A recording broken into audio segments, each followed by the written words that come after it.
Welcome to CYF Spotlight, presented by the Commission on Children, Youth, and Families. The Commission is a joint effort between the City of Farmington Hills and the City of Farmington. Its purpose is to foster a healthier community by focusing on our most precious resources, our children and our families. The Commission is made up of dedicated volunteers and community activists from all walks of life. Working together with other groups and agencies in the community, the Commission creates programs with one goal: to encourage a supportive environment where children, youth, and families are happy, healthy, educated, and safe, and have the opportunity to reach their full potential. The Commission is hosting this show to bring our focus and activities to the community. We welcome your input and support. You can learn more about our Commission at our website, www.cyf.us. Today, children spend half as much time outdoors as they did 20 years ago. In a typical week, only 6% of children between the ages of 9 and 13 play outside on their own. Welcome to the CYF Spotlight. On today's show, we are going to talk about the No Child Left Indoors initiative in Michigan. My guests are Ray Rustum from the Department of Natural Resources and Brian Farmer from the Farmington Hills Special Services Department. Welcome. Thank you. Thank you for joining me today. So what is this initiative, the Michigan No Child Left Inside? Tell me about that. Well, the Michigan No Child Left Inside Coalition got started about 2006, but it really got started before that. This whole concept of connecting to the outdoors is kind of a concept that a lot of us who worked in the industry or worked in the area and have kind of felt about and known about for years. I mean, Brian's been working as an outdoor recreation specialist. I've done programming for the department for wildlife education and getting kids outdoors for a number of years. And a lot of times you find out with these things that it takes a little catalyst or something to really get the movement going. Wow. And that kind of happened in 2005. Okay. By an author who wrote for family magazines and things like that, Richard Louv, and he published a book called Last Child in the Woods. Okay. And it really put together all these things that we knew as specialists, right. And put them into a book and linked them up with facts and research that had been done, and it really catalyzed and actually started a national movement of trying to reconnect kids with nature and the outdoors. And so in Michigan, after this book came out, there were a number of us that started talking, say, hey, we got to start doing something and try to pull ourselves together here in Michigan. So it was kind of the click or the turn on for us to pull together the Michigan No Child Left Inside Coalition in the state. Okay. So Ray, tell me in a nutshell what this author was presenting as the problem and then the solution. What were the problems he was seeing? Essentially is that kids are not spending, and you gave some statistics, and there's a lot of shocking statistics out there about the disconnection between kids, and not only kids, but adults and stuff like that with nature. And when you go back to the history of humans, and you don't have to go very far back, and we were tied to the land. Absolutely. I mean, our lives, early 19th century, that was, you were outdoors, no matter who you were probably outdoors half your time. Right. And you lived according to the seasons, and exactly. And our health was different because of it, wasn't yes. it? There's some interesting things that they're starting to pick up because of that. Really? So. Really? Would you care to enlighten us? Sure. One of the things, some of the things that we're looking when you're looking at things like obesity. We all talk about, and then people put out things about the national epidemic of obesity and what's going on with children's obesity. Kids are not playing as much, and the outdoors is an excellent place. When you take a look at the amount of energy kids burn off in the outdoors, sure. It's an excellent place for them to get out and play and have that hour or two of natural play that people talk about. It's creativity. It is taking a look at it's building a community or building structure with the kids and making decision making. And there's all kinds of research that shows the benefits of kids playing outdoors. Sure. And one of the neat ones is that I'm looking at is even in sports. When I was growing up, when we wanted to have a baseball team or we wanted to play football, you grabbed every kid in the neighborhood and you went out to the vacant lot. Right. In my case, it was the back field. Right. Up in a suburban area. Okay. And you set up the field, you set up the rules. You played the game. You made the decisions when you had disputes. Those are things that kids had to do as a group. Sure. And you played multi-years. You had kids that were just starting out in baseball or football. The kids who might have been just going into high school. So you had that wide range. So you had kids mentoring kids how to play baseball. So all these interactions that kids had to do. Right. You don't find that anymore. That's true. That's true. And I think there are many factors that are behind this.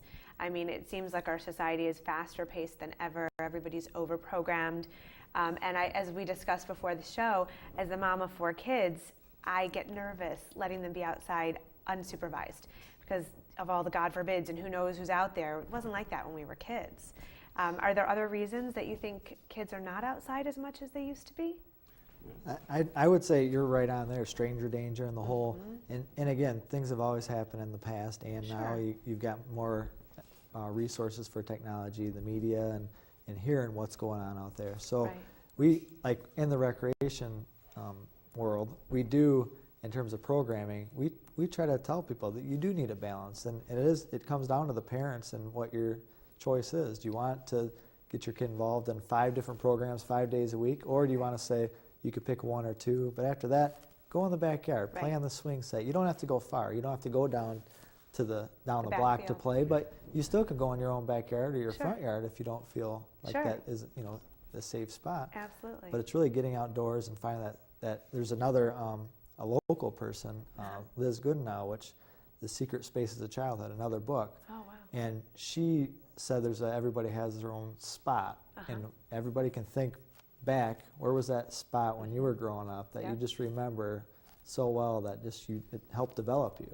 Sure. And without kids getting outdoors and having that special spot outdoors, they're losing a lot. Right.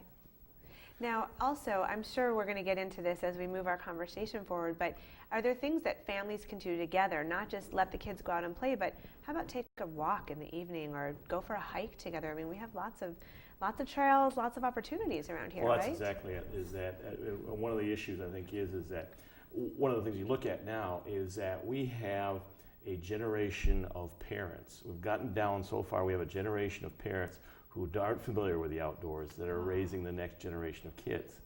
And so they don't have that link. That link was already broken for them. And they don't know where to go or how to get started in this stuff.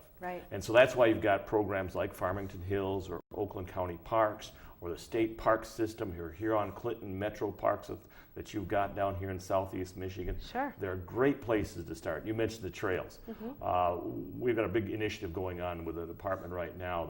And when you take a look at the trail systems, everything from the local community trails all the way up to the state linear trails to the North Country Trail, which is a national trail, and some of these other trails that run through Michigan, and all the opportunities for hiking, anything, hiking, biking, horseback riding, ATV riding, whatever you do, there's a trail that you can find someplace in Michigan. That those opportunities are there, but again, one of the things we're trying to do is how do we get that and make it easy for people to get the information? Sure. Well, that's a great question. So what does the coalition do to motivate families to get moving and get outside? I'll say when you asked earlier, what is the coalition? The good news is it's all these groups that are providing all these activities are coming together now. Where before people would say, well, they're doing that over there. Why aren't you doing? Now we're all talking at the table saying, how do we get this word out that all these great things are going on? Great. And it's a partnership amongst over 100, how many organizations involved? 200 organizations and individuals. All in the state. That's beautiful. It's a great coming together of these organizations. So one way we're working on getting the word out is we've developed a website. It's mincli.org. mincli.org. Okay. Right, and that will eventually be developed where a lot more resources are shared on that, as well as Ray can speak to the several marketing pieces to let people know about things going on outside. Yeah, we also have a Facebook page. Beautiful. That if you can search Michigan No Child Left Inside on Facebook, and our coalition will come up. We try to post out things that are coming up, events that are coming up, everything from if Farmington Hills has some kind of program, we'll put those out there. One I just posted is that at the end of this month or the next couple of days, or tonight, I can't remember. But we have a blue moon coming up. Okay. And I don't know how many people know what a blue moon is. I don't. My But kids would like that. But the moon's not really blue, but it's a time, every season you typically have 3 full moons. Okay. Every once in a while you have a 4th moon in a season. Oh. And the 3rd moon is called a blue moon. Oh, very nice. And so it's just a kind of a historical thing, the fun thing that kids go out and say, hey, it only happens like once every 2.7 to 3 years. Oh, wow. So it's nothing that's happens a lot. Sure. We posted in early August, we had the Perseid meteor shower, Okay. which is an excellent meteor shower to go out and so you can see a lot of meteors. Unfortunately, in most of Michigan that night we had clouds. Oh, yeah. And so didn't see, but those kind of opportunities, we try to put that information out there. I've posted articles and information about how, talked about your backyard, making the backyard. There's a lot of things are going on about what you can do just in your backyard. And something as simple as having some pieces of lumber and maybe a couple old blankets stored in a box for your kids. To take that stuff out there, they can build their fort, they can build, just having those kind of things that kids can use their imagination, which is one of the things that this really that the outdoors does, is that one of the things they found out in some of the research is that kids are more creative when they play outside. Interesting. So that is another question I had, was what are the benefits of being outdoors? And I understand that exploration is important and creative play both for physical, mental development, emotional well-being, as well as we talked about keeping healthy weights. And of course we all have vitamin D deficiencies because everybody's inside all the time. What are some of the other benefits of being outside? Well, you've hit on you've hit on some pretty good ones there that we're looking at right now. Some of the other research that when you take a look at the research, one of the most interesting ones that I found out recently that they're starting to take a good look at is things like autoimmune diseases and asthma and all these kinds of diseases. Again, when you take a look at the human history, when we were growing up and when we were kids, when we were babies, even young kids, we played outside. Sure. We touched the dirt. There are bacteria in the dirt, and as you're developing your immune system, there are bacteria. There are all kinds of just normal bacteria there in the environment that you get exposed to. Right. And those they're taking a look at some of the research, looking at that, and says, hey, what they're finding out is some of those normal bacteria that we were exposed to as young kids help build our immunity. Ah, okay. And if you raise a child in a totally antibacterial world, right. It impacts their ability to build those immune system. Wow. So now they're looking at the potential links between this disconnect between us and nature, and some of these things we're starting to see. Now, I understand that there are also improved attention spans and better test scores when kids play outside a lot. That's part of the research we came across. That's interesting. What's the correlation there? Right. Well, what it is that when they take kids out, and this is one of the things we suggest work on with schools, and try and push teachers and suggest to teachers that they take their kids out outdoors as part of their learning environment. Okay. A couple of things. Some of the tests that they've shown is just attention spans. When kids can see green space. They're more inspired. They respond. It eases them. It reduces stress. That makes sense. For kids. Yeah. Some of the things that they found out with the ADHD, that kids, if you get them out for a little bit and expose them to the outdoors, the symptoms of ADHD are reduced. Wow. And then if you incorporate the outdoors in learning, what it does is makes it experiential for those kids rather than just doing an activity at their desk. Right. You take them out and you incorporate that activity in the outdoors. The retention is better. Sure. Because it's linked to something that is not so abstract as sitting at your desk and looking at whatever you're doing or building whatever you're doing. Sure. You take it outside. Do something as simple as a writing experience. Put them outside and let them write outside where they're using their senses to experience what they're writing about. And all those things, the learning experiences are much more, they're just more powerful when you do that type of thing. Interesting. And that's in the same kind of thing, improving test scores. If you talk about wetlands in the classroom, you could see pictures and look, but when you go out there and touch and feel and actually experience it, right. and you go on that field trip, it makes a big difference and the kids get it. Where You if you probably don't do learn it, they much may more. never get it. That's true. That's true. So tell me how the city of Farmington Hills is involved in the coalition. What are some things that you're doing? Well, I'll tell you how we got involved. Okay. We actually asked some kids. The Mayor's Youth Council said, we started hearing just like everybody else, like kids aren't getting outdoors enough. You're seeing how long they're in front of the TV each day. Right. And so we went to the kids and said, what can we do for you guys to get you outdoors? Like, what's fun out there? What excites you? And they're like, I don't know, like, because they grew up not going outside that much. Right. And so one girl mentioned, how about camping out? And we thought, all right, camp out. After starting to think, okay, let's do a camp out here in Farmington Hills, we found out there's the Great American Backyard Camp Out that had just started that year. And so we said, well, let's try that. And we did it, and 500 people came out and camped in the park, and people were camping in their own backyards. And we found out with the DNR all the different resources they have offered with all the campgrounds in the state of Michigan. So we said, okay, let's get these kids started in camping. If it's a family that's never camped before, they're close to home. And what we had heard from some parents, like, we've done that before. We don't want to camp. And I said, what about your kids? Like, have they done it? Oh, yeah. So they start to think, like, hey, yeah, since I've experienced it wasn't for me, why don't slight your kids? You need to get your kids out there. Sure. So we started there. And then as we started to do more programs, we found out about the No Child Left Inside Coalition in 2009. And at about the same time, Liz Goodenow, which is a member of the Spicer family and the whole Heritage Park grounds, contacted us right about the same time and said, hey, there's this video I'd like you to see, Where Do the Children Play? And that was another great resource that opened a lot of people's eyes, saying here's what it looks like in a suburban community, a rural community, an urban community, and how people aren't getting outside and how it's impacting kids. So it was all timing in like March 2009, and then that's when we sat at the table of the coalition when they were planning their first summit that year.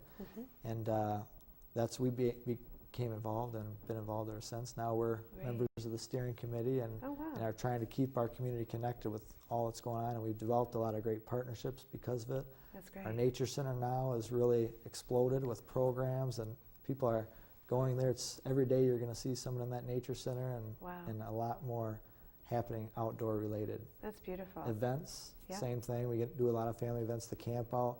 We do a bunch of fires like related to the event, big campfires. People come to these events never making a s'more before, never cooking a marshmallow. Adults, because as you know, it's a culturally diverse community. Sure. So they said, well, what do I do?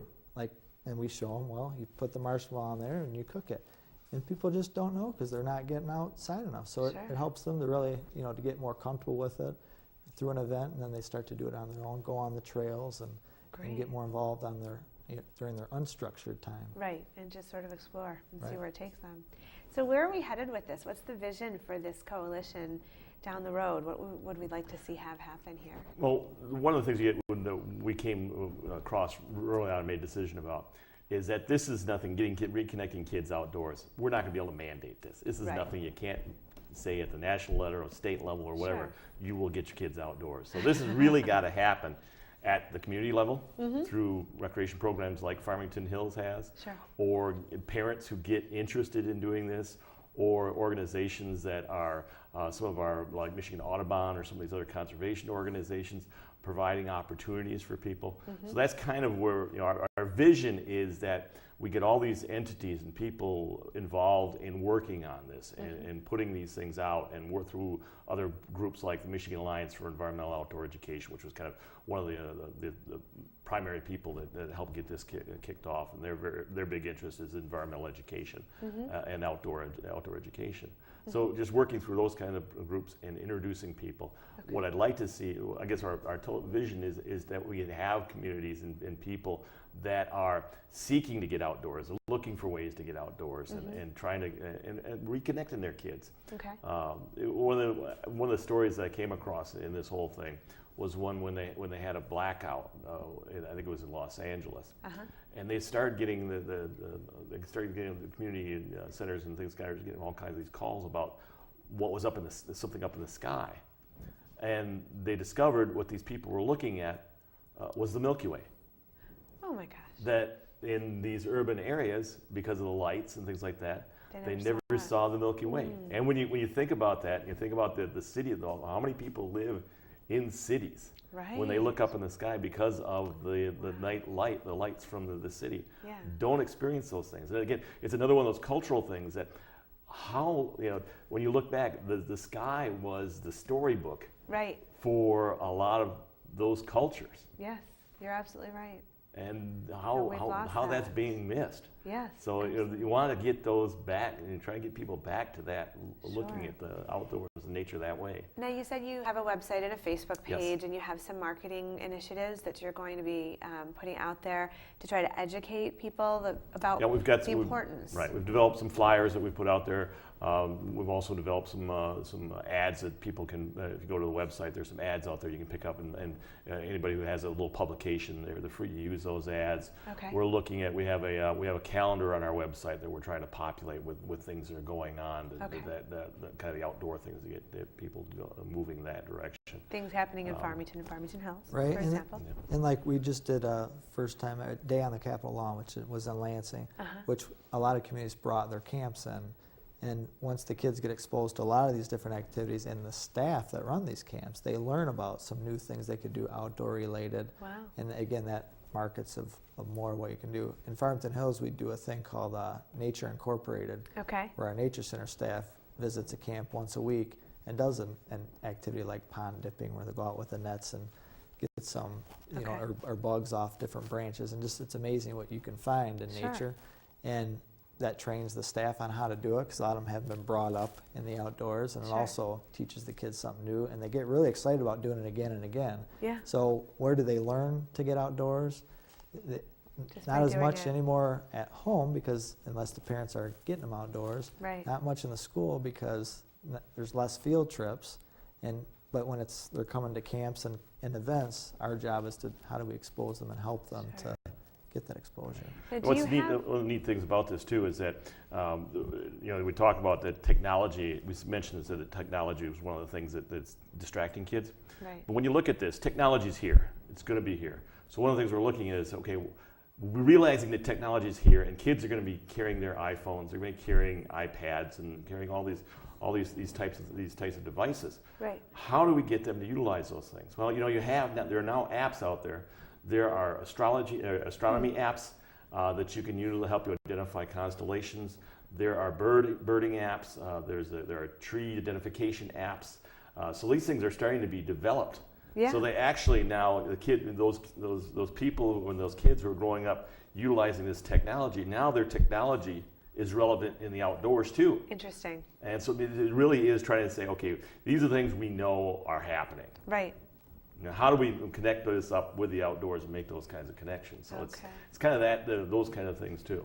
Now, are you working with schools at all just to get more awareness out there, sending the flyers to any PTAs or anything like that? When we go to do speaking engagements, where we have programs and things like that, or events, we hand the flyers out. We're working with, like I said, we work with the Michigan Alliance for Environmental Outdoor Education. Department of Natural Resources has a couple of programs. One's called Project Wild, Project Learning Tree, and these are programs where using things about wildlife or about forest, in the case of Project Learning Tree, teachers can utilize materials and learn about forest, and they're tied to the curriculum guidelines that teachers have to meet. Okay. And so we've got those kind of things. One really cool one is a new one that came out that recently came out, was called Growing Up Wild. It was an extension of Project Wild. This is an early learners one. Okay. Pre-K thing. A really nice little thing. And we started working with Head Start with that program, and we have a lot of interest from Head Start on utilizing those kind of things. And again, it's connecting kids with wildlife, but it also has a component that says, if you're going to do that, here's a suggestion how to get these kids outdoors and do the same thing. That's great. That's wonderful. And then at the same time, there's the different, like they do attend different nations. We have in Farmington Hills, Detroit Public Schools, Livonia, all over the place are coming to nature centers or parks. That's great. And maybe one thing, there's really three parts of the whole vision: the MORE movement, the No Child Left cycle. Maybe you could speak on what they're working on there for schools.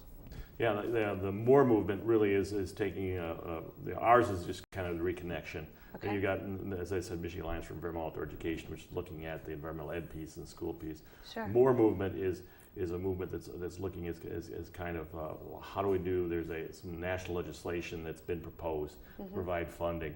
And what the question is what do we want kids, what is our goal for kids? And so they're working on what is kind of defining what is environmental literacy, or what does a kid need to be, what does that mean to people? What do we see as the vision for that? Sure. And they're kind of working on that to be able to incorporate that and come up with some ways to achieve that goal. So we've got kind of three neat pieces that we got going here in the state. That's great. Oh, I'm excited to hear this. And after this, I'm going to go get my kids outside. Yeah. So, well, thank you so much for being here today. This is a wonderful initiative, and I hope it has huge reach and really gets all of us back outdoors. So thank you so much for joining me today, and thank you for watching the CYF Spotlight.